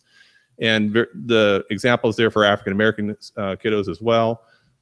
2 out of 80, we have to use an alternate calculation method at that point because that numerator of 2 is so small. And now we're comparing the ratio against all of the students in California that are African-American, or actually not African-American, but all the other me backtrack. We're using the state data to make that comparison instead of our own district data because that number is so small.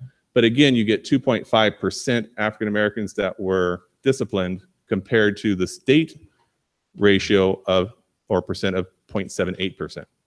So again, the state's saying we're disproportionate in that area. The results, we were found disproportionate for suspension and expulsion. We don't have any expulsions, but suspensions for African American students and Hispanic Latino students with disabilities, 2 and 25, as you saw on the last slide. Less than 10 days out of school, disproportionate for Hispanic Latino students with disabilities, 19 students. And least restrictive environment in regular class, less than 40%. 3 Pacific Islander students that apparently were placed by their IEP teams in SDC classes, or maybe even out of district classes. And then indicator 9, we were fine there. That's overall disproportionality by race in terms of identification as students with disabilities. But when we got into specific categories of disability, we were found disproportionate in emotional disturbance with 2 African-American kiddos and other health impairments for 4 students with disabilities that are African-American, and specific learning disability, Hispanic Latino students with disabilities, 163 out of that 2,100 something number. So the next steps are the state is conducting a policy and procedure review. The initial finding is that we're compliant, as are all the other county or districts in the SELPA, because we're all following the SELPA policies and procedures, so they're fine. They're going to do a file review, which is what Dr. Rudolph was saying, that they're going to look at our students' files. In the older days, they would have sent a team to the district, literally pulled files and sat with staff and looked at them. Now they're using technology. They're just going to access our electronic records because they're all electronic now at this point. We did check with legal counsel. They advised the CDE does have the authority, as Dr. Rudolph said. And we're going to use this opportunity to conduct our own file review. We've already pulled files and looked at them to see if we can identify any areas in the IEP documents or the assessments that we should, review our policies and practices practices to see if we can improve. And we've already begun that process. We've identified a couple areas, and we'll start working with staff, teachers, and psychologists to train them and make sure that they're doing things correctly.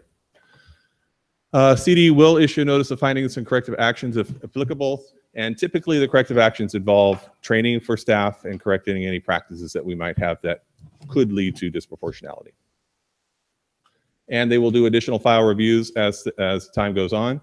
Hopefully they'll find as they review the files, we've made corrections, we don't have these issues anymore, and they'll give us a thumbs up and we don't have to do file reviews anymore. As long as they keep finding issues, they will keep pulling files, and the process will just continue. A continuous cycle of they look at a file, tell us what to fix, we do training, we try to fix it, they look at files, so on and so forth. Ultimately, if this goes on too long, though, they could withhold special education funding, but we're not going to let that happen. And that concludes my presentation. Any questions, trustees? Members of the committee, any comments? Discussion points, comments, trustees? I'm glad you're not going to let that happen. No, ma'am. Thank you very much. And then one last thing, Yes. sir. Thank you for all your help in presenting. And if at the end of the review session, we get feedback on what to do next, I'm sure you'll give us an update at that time as well. Absolutely. Okay. Thank you so much for your help. You're welcome. Thank you. Thank you. Senate Bill 751, Reserve Cap, review and discussion. Dr. Rudolph. This item was a request by the board president. Of course, by the time it was requested, it actually has moved further in the process and is currently on the governor's desk for signature.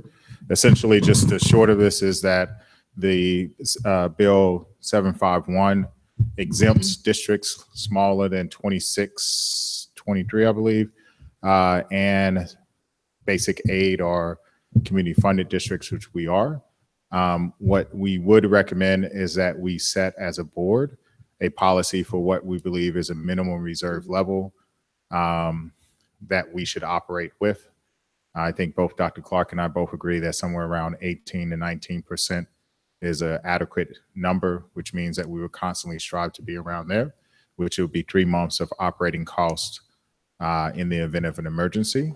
But I now turn it back over to you for deliberation and any discussion, or if there's anything else that you would like.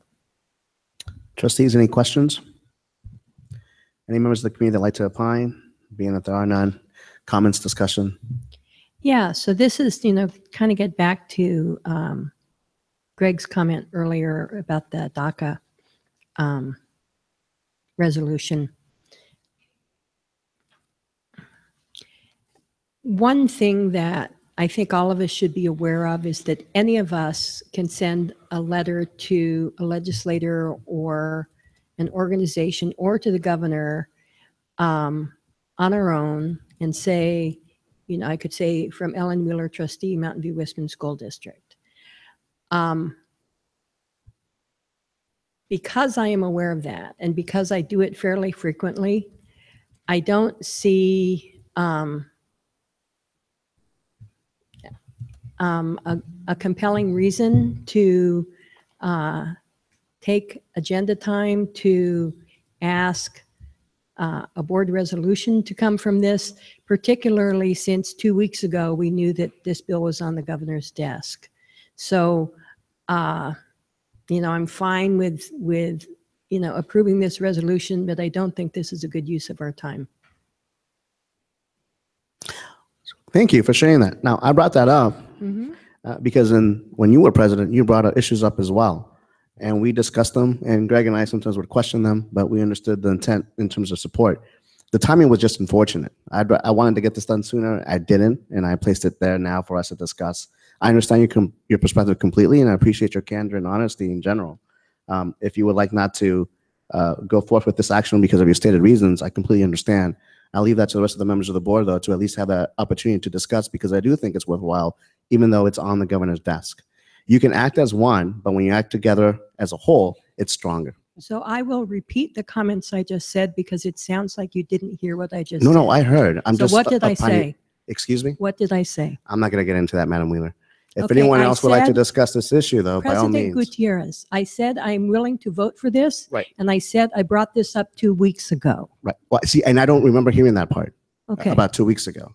That's the part I don't remember hearing. Okay. So if I was out of line, I can humbly apologize to you right now about that. And I do. But I'd like to move the discussion forward. And that's why I do think I took offense to what you said, that this wasn't worth our time to discuss. That's the part that I think I didn't like. Any other member would like to discuss this issue? No? Okay. Is there a motion? Oh, I'm sorry, it's discussion. Are we in favor of moving on with having this become an action item? To the extent it's not already signed, Right. I'm comfortable moving forward, having it be an action item. Is there a deadline when the governor would have to sign this? The 15th Of, October. October. so on October 6th, it might still be sitting there. Right. Okay. I mean, I think the reserve cap should be repealed. And if this helps, that's fine with me. Is that a second? Well, it sounds like there's some interest in that. There's no seconding on this. No, because it's just a- this discussion. Yeah. So I'm interested in the same approach. I mean, Yeah. especially if you don't know what's going to happen later on, you still have plenty of time between now and then on whether or not something's going to happen or change or not. And This is something we'd mail to Governor Gerald Brown. Not Pat Brown. Right. We'd send it to the governor. That's who Yes. it'd be addressed to. And with all due respect, I hear what you're saying, Trustee Wheeler, but in this case, since it's already here, it is important. That's why I'd be comfortable moving forward if he hasn't already signed it. Ms. Wilson, what's your take on this? I don't really have anything to add to the conversation from what's already been said. I mean, if it's already on the table, and I think that's great, it should be repealed. But I do agree, if we at some future point want to make a policy where we set a target that's both agreeable by the superintendent and the CBO specific to our district, then I'm in favor of that. Okay, sounds good. Does that help, Dr. Rudolph? The I was comments, actually are trying we to able to motion move that forward with? I don't know if the microphone picked you up as you were talking. That's actually what I was trying to motion to. Ms. Wilson, I sorry. didn't make it. Yes. I just don't know if it was close enough. While you were talking, I couldn't hear you. So Oh, I'm sorry. I agreed with everybody. I think if at some point in the future we want to add an action item to set our own reserve cap limit that we're both comfortable with as a board and that between you and the CBO, I'd be happy to revisit this. Okay. So I guess what I'm seeking is you would like this to become an action item. So it's the expectation that we draft a letter for the board. I sent an email to the trustees, including the superintendent. The CSBA has drafted a letter, so all we would need to do is utilize the You wanna letter use the that draft letter? CSBA already Okay. sent out. Okay. All right. Is that fine with everyone? That's Yes. fine. 'Cause I saw the email too. That's why. Okay. Yes. So we will bring back next time a copy of the draft letter adjusted for us for the board to review. Yes. Thank you, sir. Thank you, trustees. All right, let's go. Let's pick up the energy level here. Let's stay positive. All right. Board representatives to schools, 10 minutes. Dr. Rudolph. This item is actually a request of the board for you to discuss representation at different schools. And so I turn it over, I believe Trustee Blakely was the one who brought this up, and that has been bounced a couple times, and so now it is back. Yeah, just to reiterate, and I know Trustee Wheeler had some feedback that she wanted to provide in an agendized session. I would find it helpful to have some primary assignments, to have each of us be the primary person assigned to one or two schools. I guess if there's 5 of us and there's 10 schools, perhaps 2. I wouldn't have any problem having other people come. I don't want to try to carve out some exclusivity, but just in terms of some continuity with the schools. And also, I'm just finding when I go to events, it would be helpful to focus my attention, I think, on a couple of communities rather than this sort of scattershot thing where I try to go to every walkathon and every back to school night. It gets a little bit overwhelming. And so that was my desire. And I was also trying to make sure that all of the school communities had a trustee, that was assigned to their community in case they wanted to reach out. If they didn't know anybody, of course they can reach out to all the trustees or any trustee. I wouldn't want to try to exclude anybody from that type of communication, but just to facilitate more open communication and our energy, I think it would be helpful to have a couple of schools per. So that was my proposal, and I was hoping that we could kind of figure out who would take which schools, but you had some other thoughts. Yeah, I did. So when I first got on the board a zillion years ago, that board had just adopted a policy like this. So it was being implemented.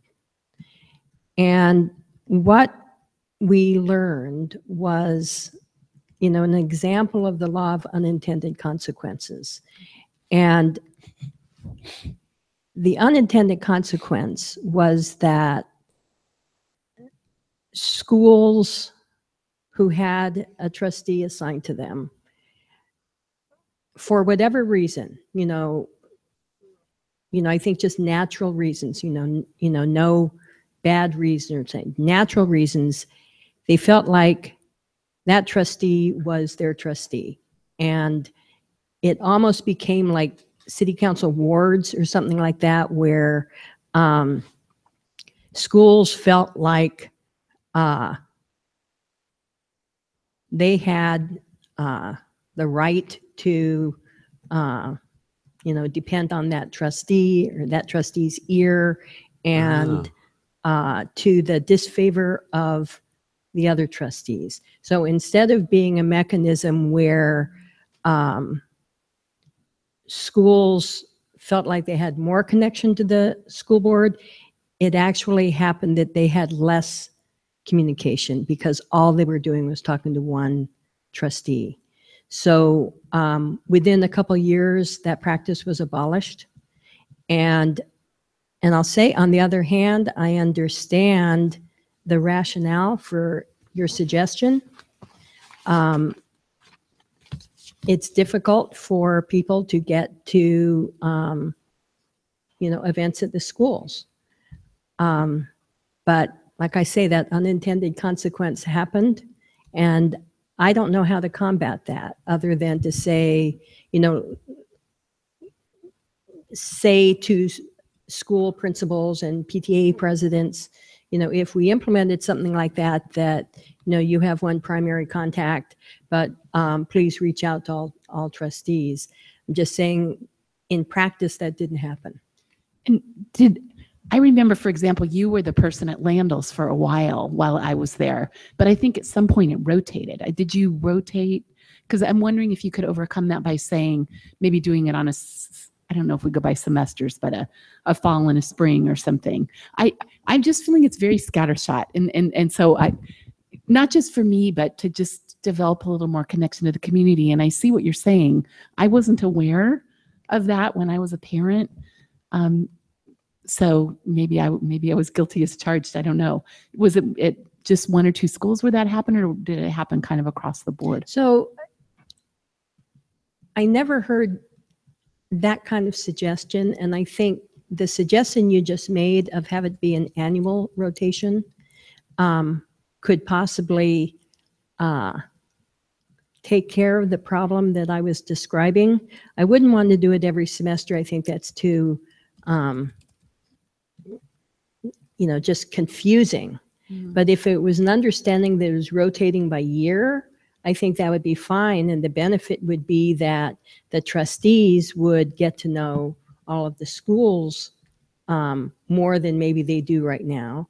And I'll tell you also, I believe that what's true of this current board is that each of us would go to something at their assigned school at least once a year. What happened in the past also is there was this system, and some trustees were very faithful with it, and other trustees didn't do anything. So, maybe being aware of past problems would help us, start a program like this in a better way. So with those two, notes that, if we were to do it, I would want it to be an annual rotation so that there isn't a sense of, this trustee belongs to this school kind of thing. And that everyone genuinely, and I think they would on this board, everyone genuinely would attend something at the school that, they are assigned to or they choose. And then also, lastly, and you already mentioned this, but I'll say it again, is that, the understanding that anybody can go anywhere. So, it's a benefit, I think, to, the trustees to get to know all the schools and the personnel and the parents, and for the parents to get to know all the trustees. But, to your point about, more targeted, I could see doing it in the way that, you and I were just describing. I'd be very open to that. I know when I was reading the newsletters, 3 or 4, I lost track of the schools have their walkathon on October 6th. The same day. Yeah. And of course, with back to school night and then the open houses, that happens again. So I'd be very open to that. I don't, and I also don't necessarily feel like we need a formal policy. It could be sort of an informal allocation but I don't know how do the rest of the trustees feel? Well, on back to school night where my kids go to school, I'm going to have to go there. Of course. Yeah. And so even if I got assigned to some other school, Can't go. I wouldn't be going. So, and then next year I'll have kids at 2 schools in the district. So I'll have both of those back to school nights accounted for. So I don't know. I mean, I'd like to go to more schools than the ones I have to go to because my kids have events that I have to attend and so forth.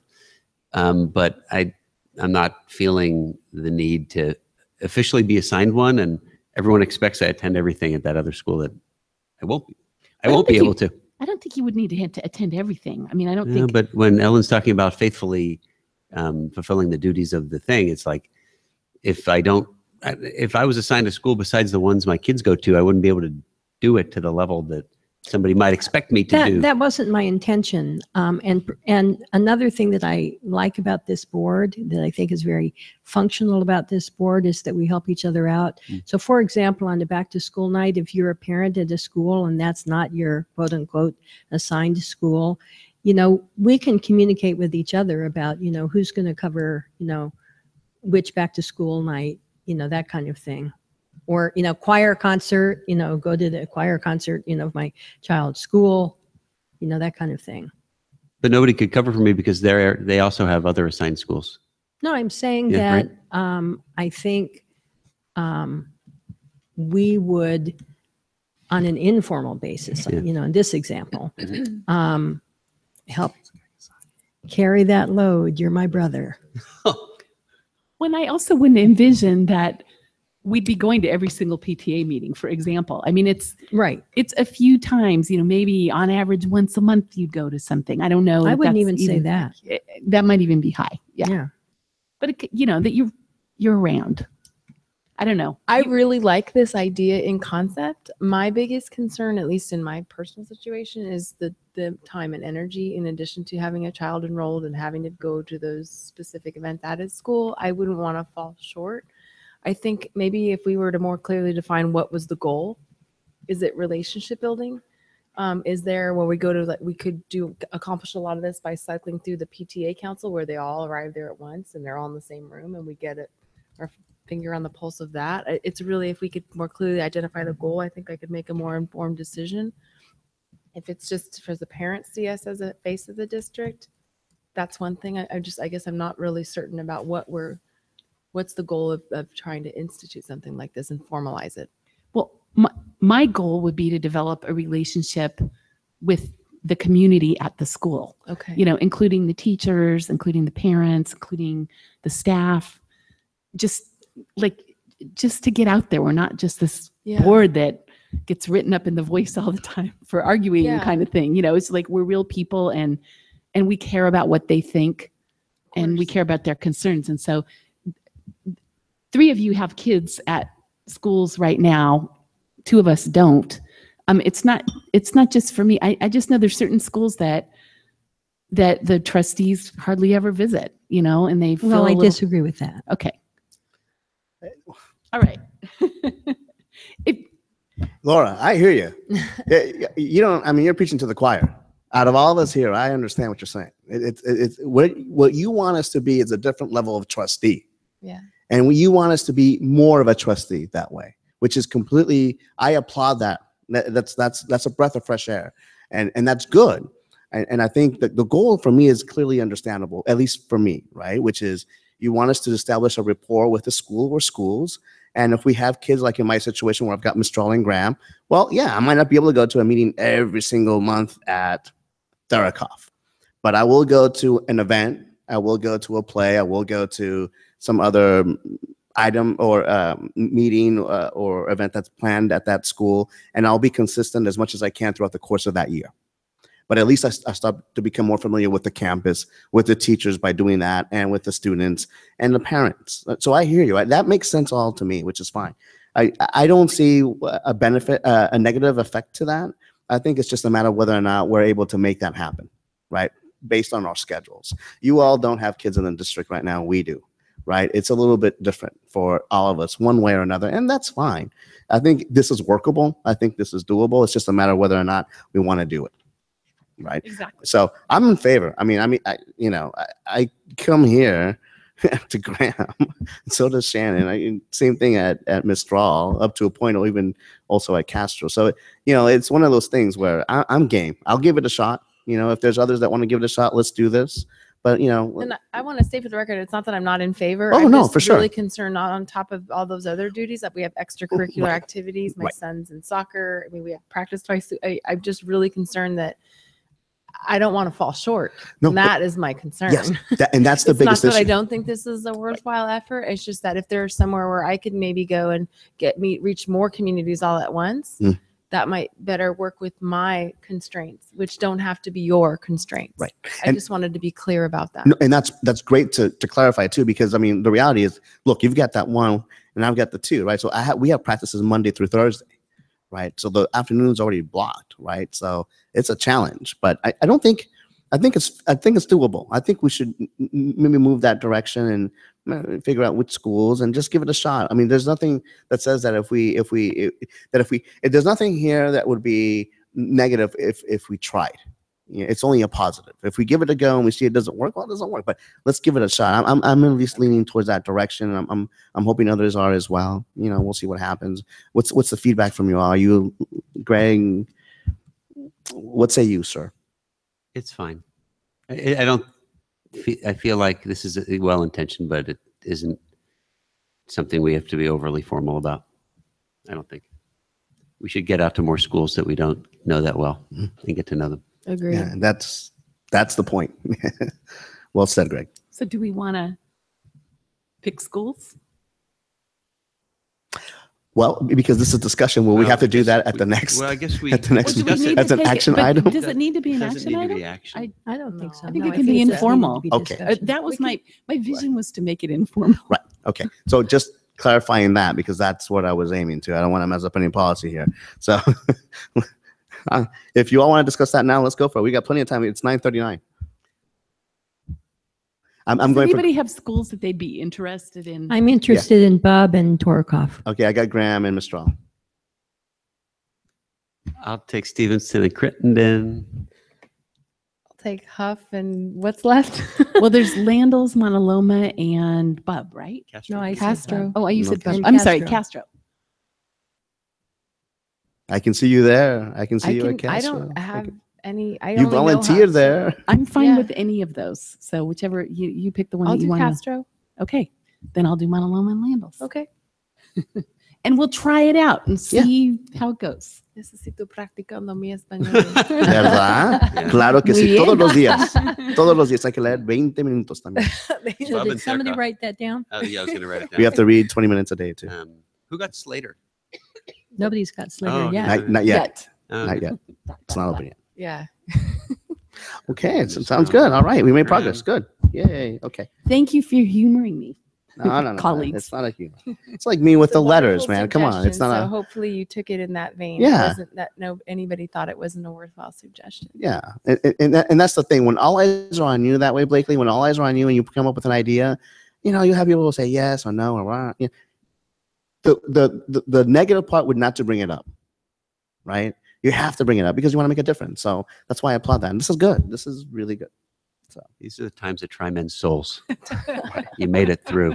Say more. Say more. And women. And And women's it's souls. not 10 o'clock yet. no, and that's why we pushed through. And look, it's you didn't have to say anything to say. We did it. This is good. This is really good. Future board meeting dates. If we're done with this subject matter now, we'll move on. Board updates? Board Board updates. Yeah, board updates. Does anyone have? I've already submitted mine or actually I have a draft email to Ms. Wood. I should not misspeak. It's coming, but I'll just send it rather than. Okay. So, and I would like to say, Not board updates, no, but future agenda items I do have. Oh, Okay. compared to the item we just discussed. So I also have a draft board update report to send to Ms. Lilga, but related to what we just discussed is there's various committees that the district is involved in. So for example, last night I went to a SELPA meeting, of special ed parents. And that's a committee that I think would benefit from presence from other trustees once in a while. I'm like the only trustee who ever goes to these things. So, and Superintendent Rudolph, I really appreciated in your latest report to us or weekly to us, you listed weekly opportunities. So it, could jog our memories of, hey, this is something I could do.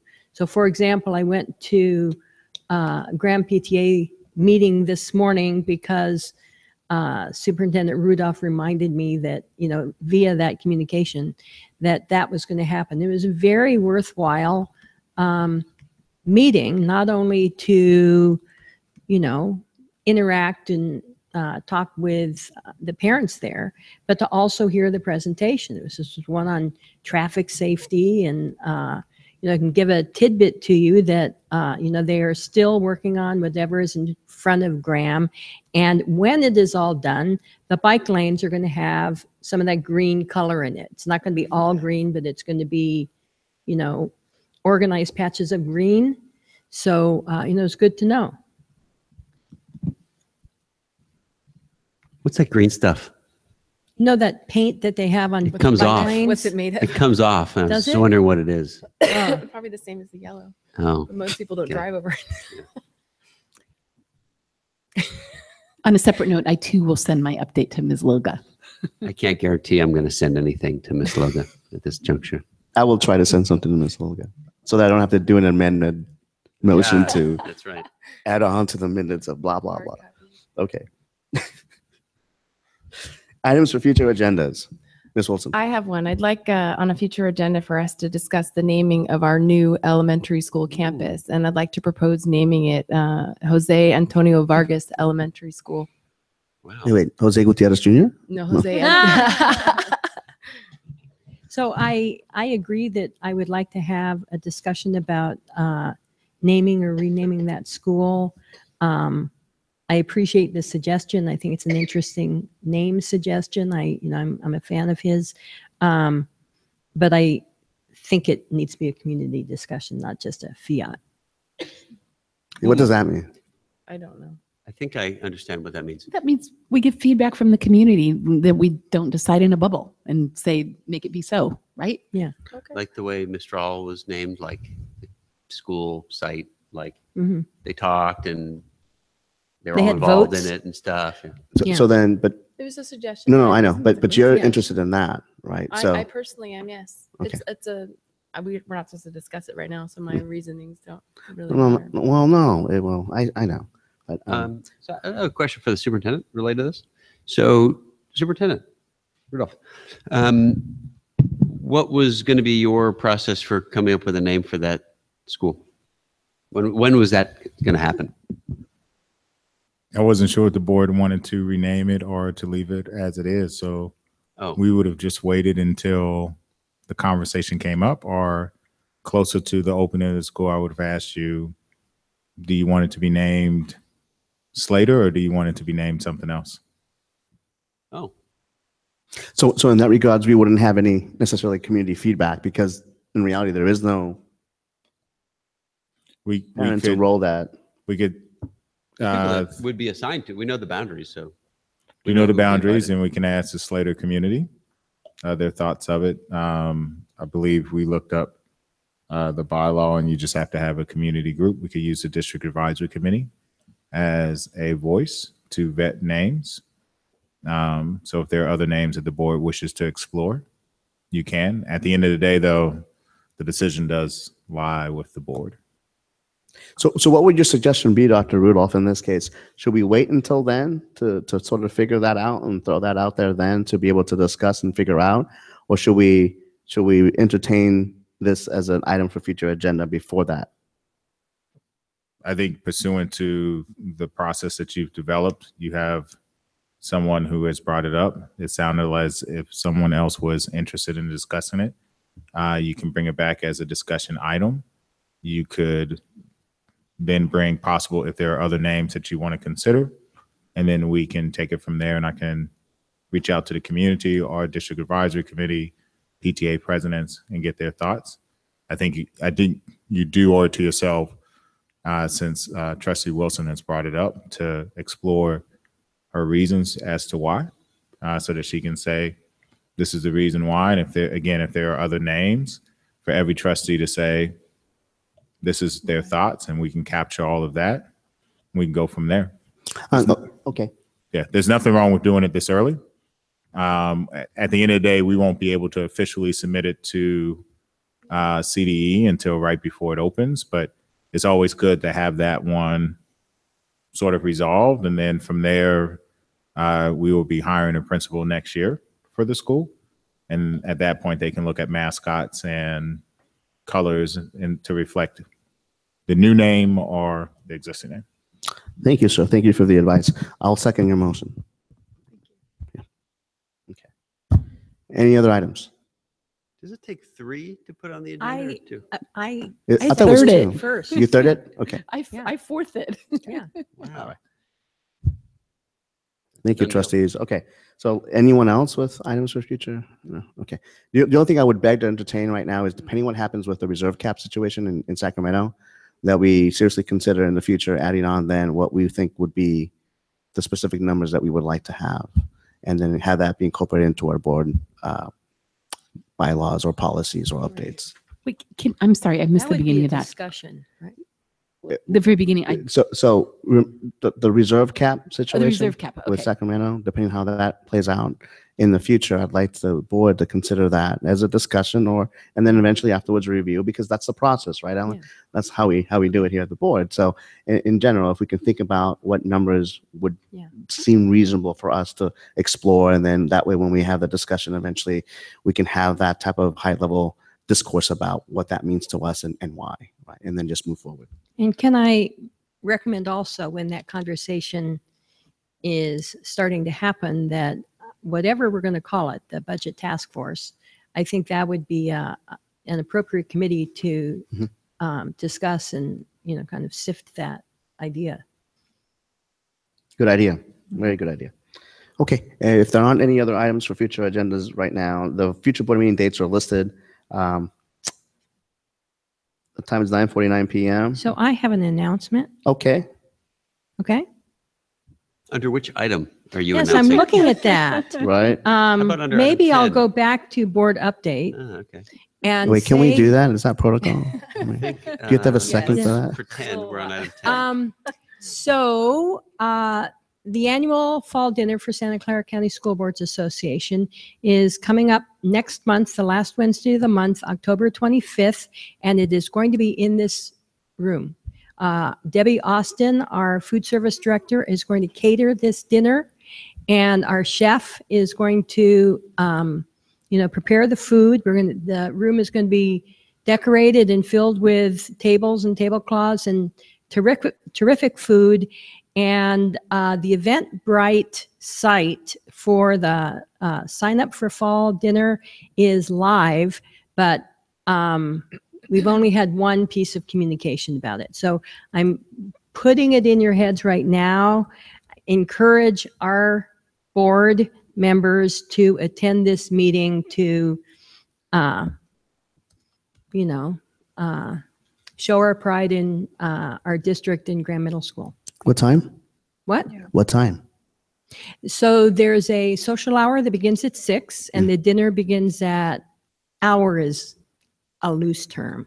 The dinner begins at 6:45 and we have a dynamite speaker. So we've got terrific food. Dynamite speaker Ryan Smith, who's the executive director of Ed Trust West.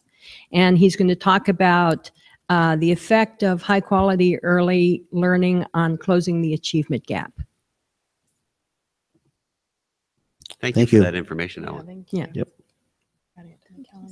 She said 6 o'clock and there's a 45-minute hour I after that. just missed the 6. It's a new concept in time.